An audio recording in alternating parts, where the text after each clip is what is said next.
इस गांव के बेटा, इस गांव के लाल जो अभी एक अलग सफलता पाकर इस गांव में अभी कोई भी सरकारी अमीन जो कहा जाता है वो नहीं हुए थे। आज तक एक नया जॉब इस लड़के को मिला है। ये उम्र में छोटे हैं या कद में छोटे होंगे, कुछ भी हो सकता है, लेकिन इनकी सफलता अगर सुनेंगे तो एक अलग आप लोगों को पहचान मिलेगी। और हम चाहेंगे कि इस ग्राम हरिहरपुर के सभी बच्चों के कानों में दौड़ना चाहिए और दिमाग में यह हमेशा नाचना चाहिए कि एक जॉब पाने के लिए हमको कितना परिश्रम करना पड़ता है और किस काम को करने से सबसे आगे सफलता मिलती है।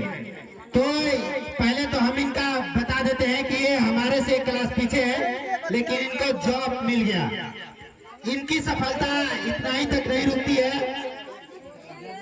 इनको जॉब मिला, फिर उसके बाद इनकी पढ़ाई लिखाई बहुत अच्छी तरह से इनके कहाँ पे हुआ, नेपाल में, इनका पढ़ाई भोपाल में हुआ था। और इनसे ही सब कुछ जानने का प्रयास करेंगे।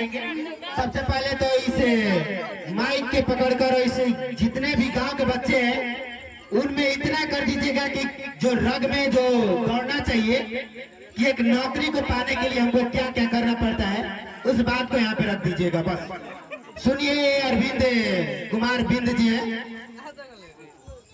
बहुत बहुत धन्यवाद आपको मंतोष कुमार बिंद जी, जो बिहार के संयोजक और एंकर के रूप में काम करते हैं और समाज के प्रति बहुत ये अच्छा एक मतलब जो बोला जाता है कि चौथा स्तंभ जो कहा जाता है संविधान का, उसके प्रतीक के रूप में ये काम कर रहे हैं। बहुत बहुत धन्यवाद आपको। और रही बात यहाँ पे सभी उपस्थित सभी हमारे गार्जियन रूपी जनता, माता बहन, सभी लोगों को एक ही स्वर में हार्दिक स्वागत, अभिनंदन, वंदन करता हूँ। और आज सबसे मतलब हम लोगों का एक एकता और प्रेम का प्रतीक है कि आज की जन्माष्टमी के दिन सभी हम लोग ग्रामीण जो भी हम लोगों का बस्ती है, ये सबसे खुशी की बात है कि सब कोई एक साथ एकत्रित होकर एक प्रेम का माहौल और एक प्रेम का जो भी है जगत का आज से कम मान लीजिए 3-4 साल पहले से ये चला आ रहा है और ये बहुत ही अच्छा है और ऐसा होना भी चाहिए। ऐसा होने से आपसी जो संबंध है आपस में जो भी है प्रेम बढ़ते जाता है। और प्रेम जो भी है, जो मान लीजिए यहाँ पे आए हैं जीने के लिए 4 दिन की जिंदगी है, तो प्रेम सबसे बहुत बड़ी चीज़ है और सब कोई को मिलजुल के और ये सब करना चाहिए। और भगवान श्री कृष्ण में आस्था रखना, सब कुछ में आस्था रखना, ये बहुत जरूरी होता है। और आज के जो भी संयोजक हैं, ग्रामीण जनता तथा हमारे बिहार मिशन तक के एंकर के रूप में काम करने वाले मंतोष कुमार जी को बहुत बहुत धन्यवाद मैं देता हूं। और यहाँ पे उपस्थित सभी भाइयों बहनों और हमारे जो भी बुजुर्ग हैं सभी लोगों को बहुत बहुत धन्यवाद। मेरा नाम अरविंद कुमार बिंद होगा, आप लोग जानते हैं, आप ही लोगों के बीच से हम हैं। और अभी मेरा कुछ दिन पहले राजस्व एवं भूमि सुधार विभाग में बिहार विशेष सर्वेक्षण अधिनियम के तहत अमीन के पद पर मेरा प्रतिनियुक्त हुआ है। मैं अभी गया जिला में कार्यरत हूँ। मैं प्रखंड अपना शोन नहीं करूँगा कि मैं कौन सा प्रखंड हूँ। मैं यही कहना चाहूँगा, अपना जो भी अपना भाई हैं, छोटे हैं, बड़े हैं, सब कोई है जो पढ़ाई लिखाई में अभी भी वास्ता रखते हैं और पढ़ाई लिखाई में वास्ता सभी को रखना है। और सबसे पहले तो यहाँ पे जो भी मान लीजिए गार्जियन है, सबसे पहले वास्ता जगाने के लिए गार्जियन सबसे बड़ा जो होता है, बच्चा को मान लीजिए कि पैदा करना माँ बाप का काम है। और हर माता पिता चाहते हैं कि हमारा बेटा एक अच्छी मुकाम हासिल करे। उसके लिए बेटा तो कुछ सीख के नहीं आता है, लेकिन जो सबसे पहला जो शिक्षक होते हैं वो माता पिता ही होते हैं। तो माता पिता जब तक नहीं चाहेंगे तब तक उनका बेटा कभी भी शिक्षित नहीं हो सकता है। और ये है कि हम लोग जो भी समाज से आते हैं, ये समाज बहुत ही अभी हम लोगों का पीछे है, इतना पीछे है कि अभी लाने के लिए कम से कम जब तक अभी से हम लोग नहीं जगेंगे तो हम लोगों का पीढ़ी आगे नहीं जाएगा। और हम लोगों को पीढ़ी को आगे लेके जाना है तो शिक्षित होना बहुत जरूरी है। और हम अपना सभी भाइयों और बहनों सभी से कहेंगे कि जो भी है आप लोग पढ़ाई में इतना मेहनत, इतना लगन दिखाइए कि शिक्षा वह शेरनी का दूध है, जो पिएगा वही दहाड़ेगा और जो नहीं पिएगा उसका तो बात ही क्या है वो तो बात की बात है। और सब लोग देख भी रहे हैं कि नहीं पढ़ने का नतीजा क्या है कि यहाँ से हजारों 2000 किलोमीटर दूर जाके 10,000 12,000 की नौकरी करना है ना। तो ये है कि ये सोच को बदलना होगा और सबको शिक्षित होना होगा। शिक्षित होने के लिए मजबूरी और परेशानी सबकी होती है कि मान लीजिए कि मेरे पास ये नहीं है वो नहीं है, लेकिन ऐसा आप लोग आज का तो इंटरनेट का जमाना हो गया है। आप लोग इंटरनेट पे देखिएगा कि कैसे लोग IAS IPS बनते हैं। हम तो जो भी हैं अभी ठीक है, हमारा भी प्रिपरेशन चल रहा है। अभी आगे का है कि हमको JEE का तैयारी करना है, हम JEE का तैयारी में भी लगे हुए हैं। वैसे ही है कि आप लोगों को भी लगना है, पढ़ना है और आगे बढ़ना है। अगर समाज को अगर आप लोग शिक्षित बनाना चाहते हैं, समाज में अपना नाम पहचान बनाना चाहते हैं, तो सबसे जरूरी है शिक्षा। और शिक्षा ये वही है जो शिक्षा आपको एक पहचान, नई उम्मीद और नया जो भी है आपका जनरेशन को चेंज करने के लिए शिक्षा ही है। तो आप लोगों से, हम सभी भाइयों और बहनों से निवेदन है कि आप लोग शिक्षा पे बहुत ज़्यादा फोकस कीजिए। शिक्षा रहेगा तभी आगे कल है, शिक्षा नहीं है तो फिर कल नहीं है।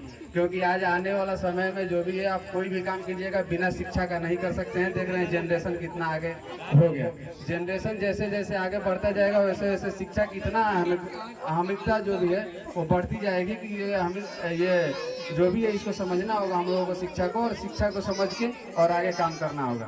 तो बस हम यही, ज़्यादा कुछ तो नहीं कहेंगे क्योंकि हमको ज़्यादा कुछ बोलने नहीं आता है। जो भी बोले हैं आप लोगों के प्रति ही बोले हैं, और जो भी कुछ होगा तो आप लोग देख लीजिएगा। और वही है कि शिक्षा है, शिक्षा पे आप लोग फोकस कीजिए और काम कीजिए और पढ़िए लिखिए। और सबसे बड़ी ये कि माता पिता बहुत ज़्यादा फोकस करेंगे इस चीज़ पे, अपने बाल बच्चों को पढ़ाने के लिए। माता पिता ही, अगर माता पिता चाहेंगे तो उनका बेटा पढ़ लेगा और नहीं चाहेंगे तो बेटा नहीं पढ़ पाएगा। ठीक है, धन्यवाद। मैं ज़्यादा कुछ विशेष नहीं कहूँगा। बहुत बहुत धन्यवाद यहाँ पे सभी उपस्थित करने। चलिए, इतना सुने अरविंद जी के जुबान से जो मीठी मीठी आवाज निकल रही थी आपके रगों में, जो शिक्षा की एक अलग पहचान बनाने के लिए कि इनको सफलता मिल गई है, तो ये सफलता की गुणगान कर रहे थे। और इस सफलता के लिए ये बहुत कुछ किए होंगे।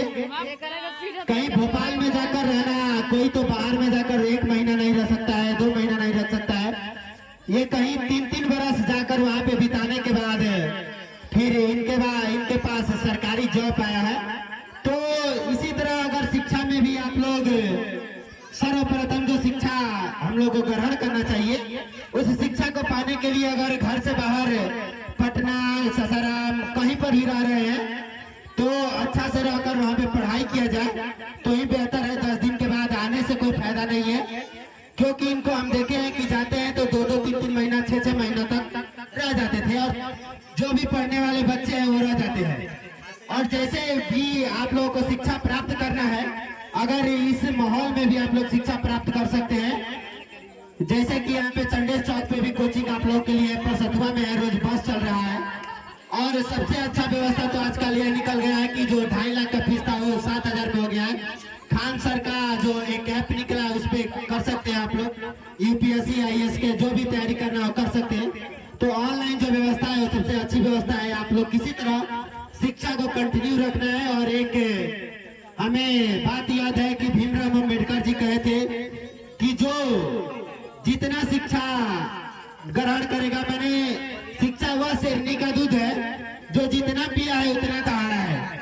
तो आप लोगों को वह दूध का समझिए कीमत शिक्षा से चुकाना है। और अगर शिक्षा से चुकाना है, अगर अपने माँ बाप का नाम रोशन करना है, तो सबसे प्रथम काम शिक्षा करिएगा, पढ़ाई करिएगा और पढ़कर कुछ आगे बनने का प्रयास करिएगा। अगर कुछ आगे नहीं बन सकते हैं तो फिर भी समाज का अच्छा निर्माण कर सकते हैं। जैसे कि आप लोग देख रहे हैं कि कोई अगर शिक्षा में नौकरी नहीं पा रहा है फिर भी अपने बाल बच्चा, अपने गांव समाज का नाम रोशन कर रहा है, वैसे आप लोग नाम रोशन कर सकते हैं किसी अच्छा काम करके।